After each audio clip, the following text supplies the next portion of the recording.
Hey everyone, I hope you're having a blessed day. I'm Macy Reyes, and this is the Redline Report powered by HireMaster.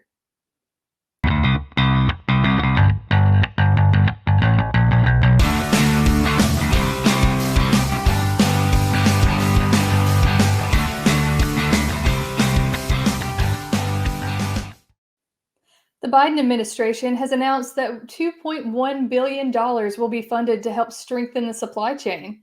Back in April of this year, food prices were up by 10.8%, which, according to Bloomberg, is the highest annual increase since the early 1980s. As demand remains high and supply continues to decrease, prices will be on the rise for the next 6 months, if not longer. The United States Secretary of Agriculture, Tom Vilsack, announced that $600 million from this package will be provided to independently owned supply chain infrastructures. The USDA will distribute $400 million in funds to the regional food businesses to support small and mid-sized farms, $300 million to assist farms in organic production, and $155 million to promote healthy options in grocery stores. As we see many efforts among the private and public sectors continue to strengthen the supply chain, it may not be enough to stem the current level of inflation customers experience across the nation.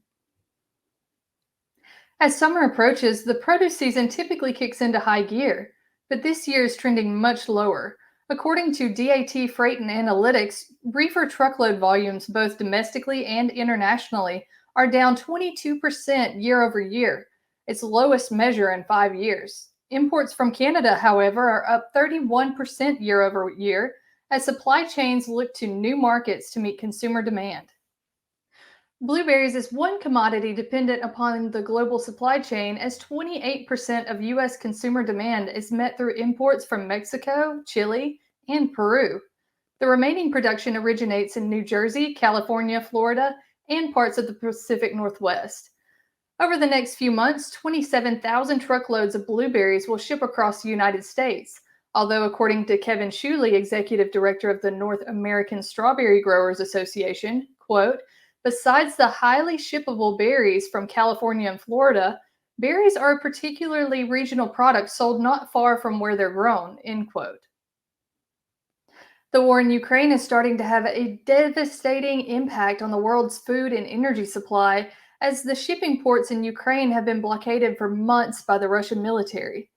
Ukraine is the largest exporter of grain in the world, impacting food products made with wheat and sunflower oil. Several foods, such as breads, muffins, noodles, pasta, biscuits, cakes, cookies, pastries, cereal bars, and crackers, rely on wheat for production. And Russia is a key player in the fertilizer market, limiting supplies and making it much more expensive to grow wheat in the areas of the Ukraine not impacted by the war. Russia may also have to limit its usual harvest of fish, as sanctions make it difficult to export food through normal distribution channels.